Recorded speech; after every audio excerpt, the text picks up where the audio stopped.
Senna foi considerado o melhor piloto da história da Fórmula 1 e um dos maiores automobilistas de todos os tempos. Muito bom estar com você. Ok. Quem quer brinquedo? Olá, saudosistas, saudações! Bem-vindo ao LATV, eu sou o Léo Cordeiro. O dia 1º de maio ficou marcado para aqueles que passaram pelos anos 90, sobretudo para os amantes da Fórmula 1, devido à perda do piloto Ayrton Senna, que deixou um grande legado, não só no esporte, e nem só em nosso país também. Eu reuni algumas informações para que você saiba um pouco mais. Quem foi o Ayrton Senna da Silva?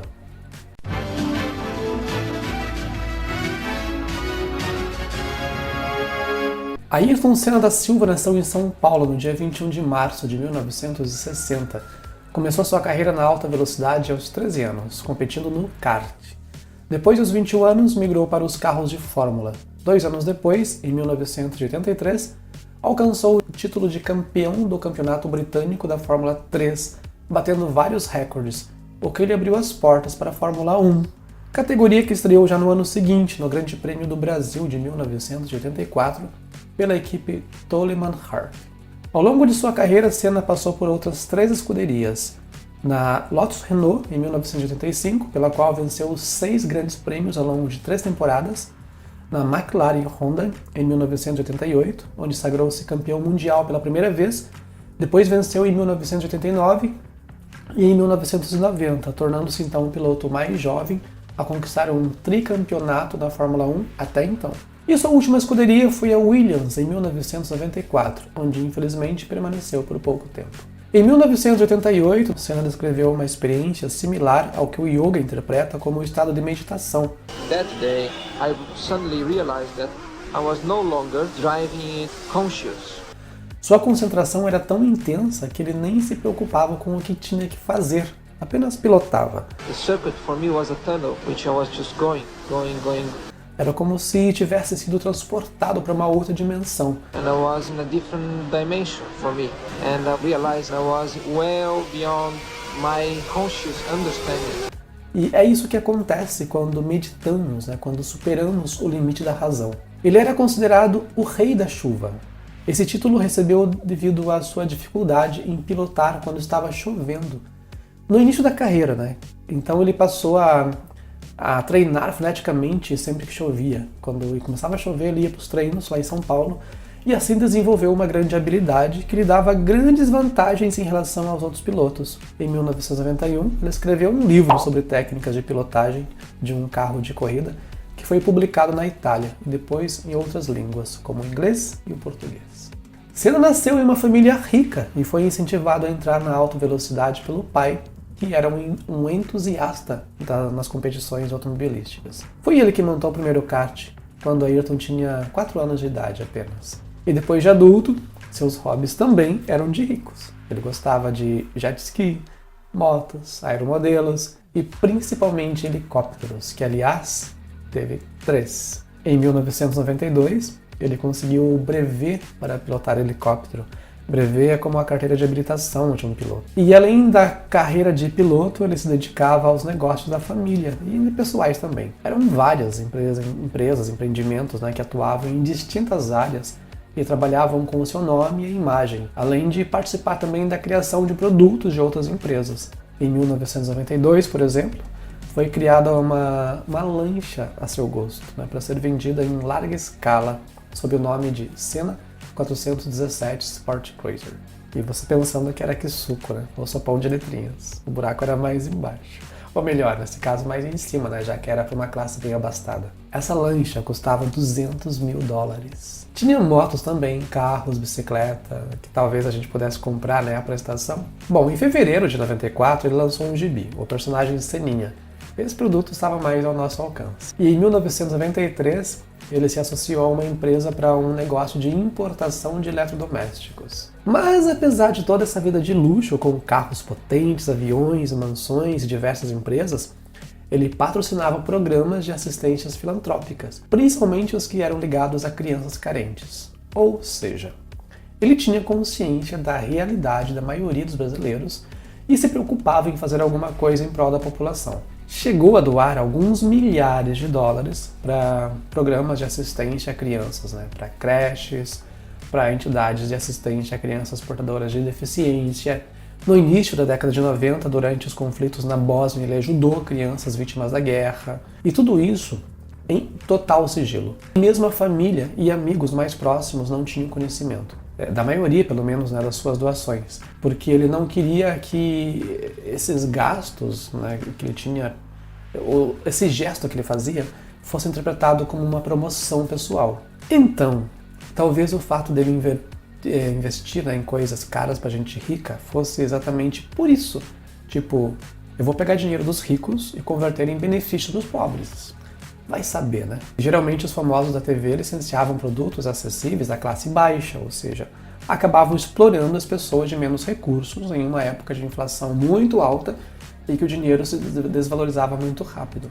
Inclusive, o gibi foi lançado para atingir o público infantil, mas para transmitir ideais de superação, dedicação e o gosto pela vitória. Era uma forma de incentivar através do lúdico, do divertido. Na vida amorosa, Senna gostava de louras e foi casado com uma. Ele se casou em fevereiro de 1981 com a Liliane. Ela foi a sua esposa enquanto ambos viviam na Inglaterra. O casamento durou 8 meses. Em 1984, ele começou a namorar a Adriane Yamin, com quem ficou até 1988. Essa namorada dele tinha 15 anos na época, gerou um grande bafafá por ser menor de idade. E foi nesse ano que surgiram boatos de que ele era gay, tudo por causa da rivalidade que existia entre os pilotos. Na época, a estrela da Fórmula 1 era Nelson Piquet, mas como ele não era nada simpático, os jornalistas preferiam entrevistar a Ayrton Senna, que era mais acessível. Aí um dia um repórter disse para ele: "Você deu uma sumida." Aí ele respondeu: "Bota aí que eu sumi para dar espaço pro Piquet." Afinal, não faz sentido, né? O cara ser tricampeão e eu continuar sendo assunto, já que ninguém gosta muito dele. O jeito era que eu sumisse para que ele possa aparecer um pouco. E eu não tenho nenhum título, né? Todo mundo só fala de mim. Aí outro repórter falou isso pro Nelson Piquet, né? Que ficou ofendidinho e disse o seguinte: "Ah é? Ele falou isso? Então vai perguntar para ele por que ele não gosta de mulher." E aí começaram todos os boatos. Que o Senna andava com mulher basicamente para acobertar a sua homossexualidade. Mas no mesmo ano, em 1988, ele começou a namorar a Xuxa, e dizem que foi a única, até então, de quem ele gostou de verdade, porque até deixou a carreira meio que em segundo plano. A minha descoberta em 88. Ele é meu verdadeiro amigo, uma gracinha. E eu sei que vocês vão adorar, vão curtir de montão. É um vencedor, é uma grande pessoa. Ayrton Senna.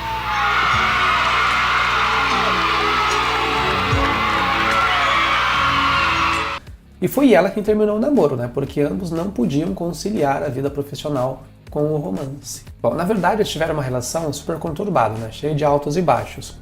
Já que eram duas super celebridades, super estrelas, no apogeu da fama.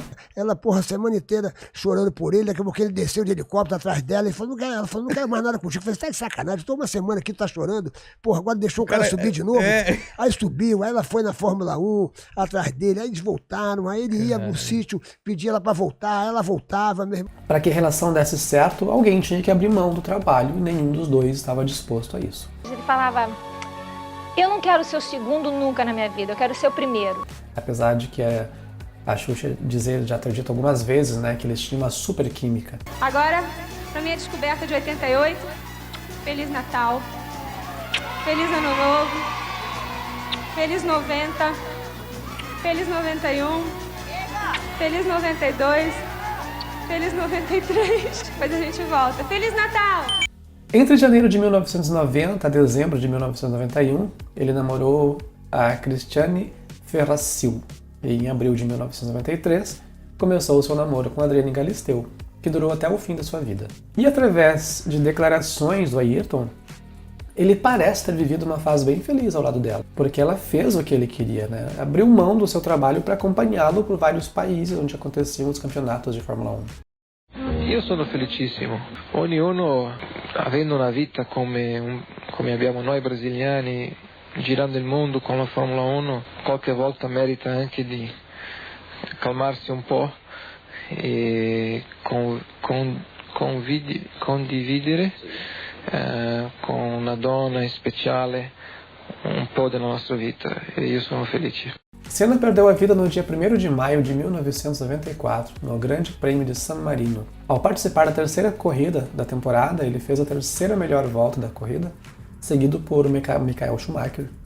E na curva Tamburello, ele perdeu o controle do carro devido a uma barra de direção quebrada e, apesar de em frações de segundos, reduzir a velocidade, que era cerca de 300 km por hora para cerca de 200 km por hora, chocou-se violentamente contra o muro de concreto.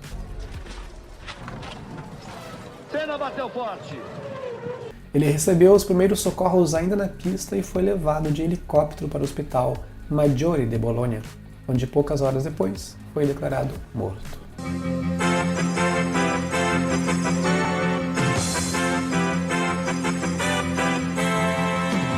Do momento da batida, decorreram 1 minuto e 40 até o primeiro socorro. Aí está falando a porta-voz Maria Teresa Fiandri do Hospital Maggiore.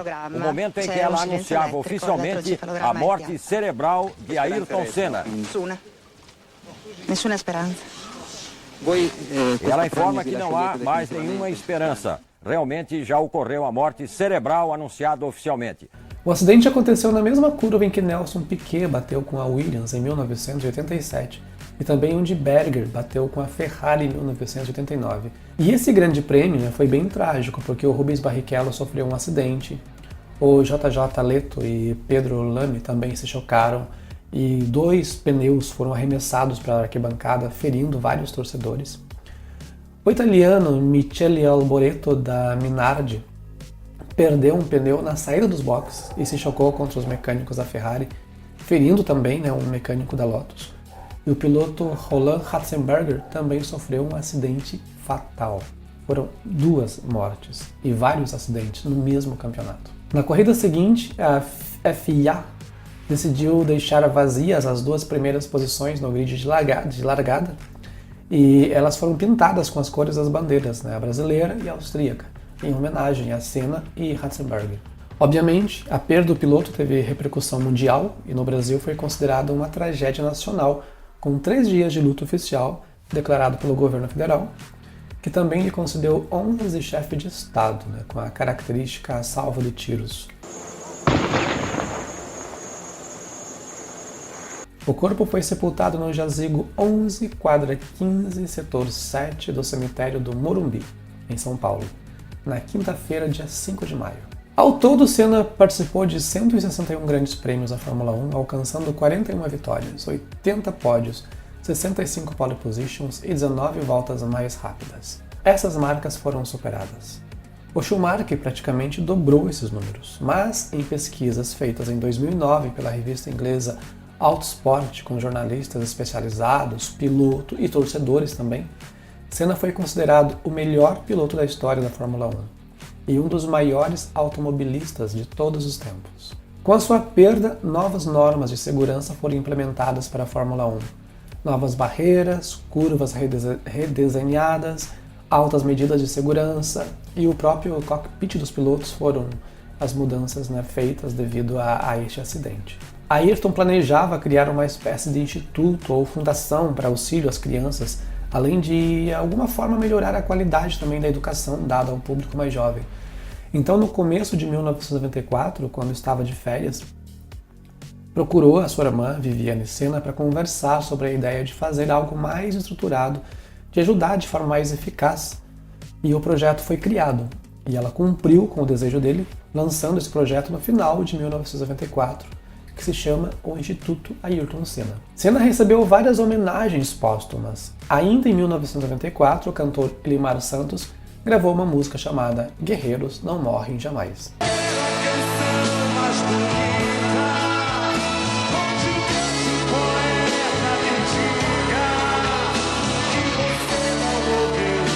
A Som Livre lançou o CD tributo a um campeão com a música tema da vitória, composta pelo grupo Roupa Nova, em 1981, que a Globo usava no final das corridas. Ayrton Senna, do Brasil!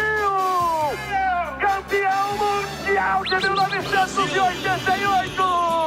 O álbum tem 5 faixas, com versões diferentes da mesma música, além de uma instrumental da canção Canção da América, de Milton Nascimento. Com essa música são 5 faixas.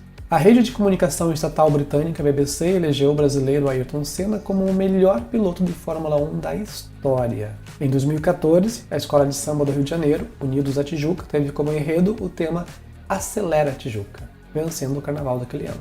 Ainda em 2014, Senna foi homenageado pelo Google. O programa Esporte Espetacular da Rede Globo também exibiu uma série, Ayrton Senna do Brasil, que relembrou os detalhes da vida do tricampeão mundial de Fórmula 1 em 4 episódios.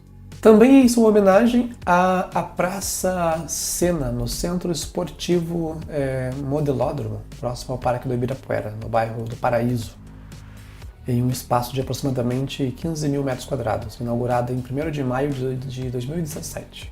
E em maio de 2017, o governo do Principado de Mônaco, através do seu príncipe Albert II, prestou uma série de homenagens a Ayrton Senna na semana do Grande Prêmio de Mônaco. A primeira delas foi a inauguração de uma escultura com 2 placas na curva Fairmont, onde fica o hotel de mesmo nome, que igualmente recebeu uma homenagem também ao tricampeão mundial, uma suíte temática batizada com o nome do Ayrton Senna. Teve uma exposição com itens especiais usados por ele durante a carreira no Yacht Club de Mônaco e no Paddock Club.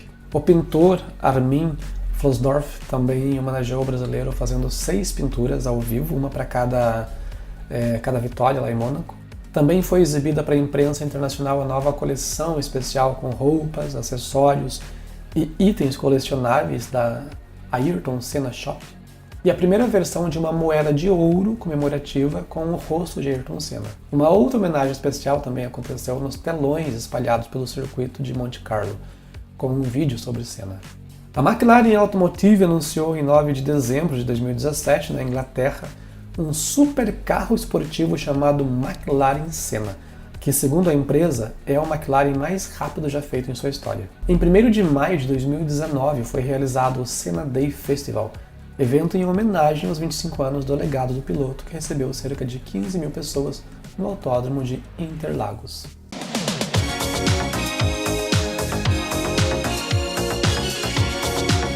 No Mundial de Kart realizado em 1979 em Estoril, Ayrton usou pela primeira vez o capacete amarelo, que se tornou sua marca registrada nas pistas. Senna recebeu vários títulos e condecorações, como Cidadão Honorário do Rio de Janeiro, Jaguar da Força Aérea Brasileira, entre vários outros. A reforma do Autódromo de Interlagos em 1990, que teve uma mudança radical no traçado, foi proposta para seguir as regras de limite de distância de um circuito da FIA, a Federação Internacional de Automóvel. E uma grande curva inclinada foi sugerida para ligar a reta dos boxes à curva do Sol. Ayrton propôs um S, que ligasse as 2 retas.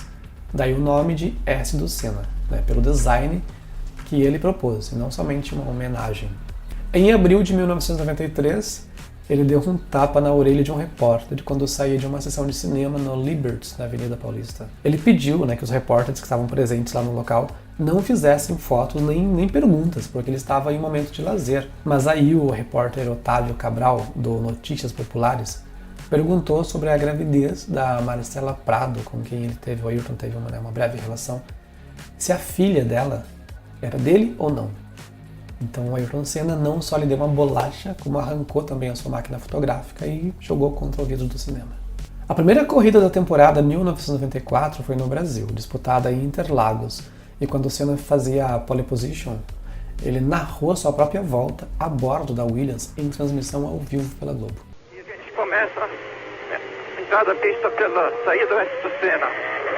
Estamos em terceira, quarta, quinta marcha, na entrada da reta oposta. Ao longo dos anos, a morte de Ayrton Senna foi alvo de algumas teorias conspiratórias, como de que a Williams pilotada por ele teria sido sabotada, a mando da Federação Internacional do Automóvel, ou que ele teria sido assassinado com um tiro, ou sofrido um desmaio, ou um infarto no momento em que morreu. Além dessas, tem outras teorias, que ele tinha se suicidado, ou até mesmo que ele sequer teria morrido, que são as principais histórias criadas em torno do assunto. Bem, meus queridos, de momento é isso. Eu fico por aqui. Nos vemos no próximo vídeo. Até lá, um grande beijo. Tchau.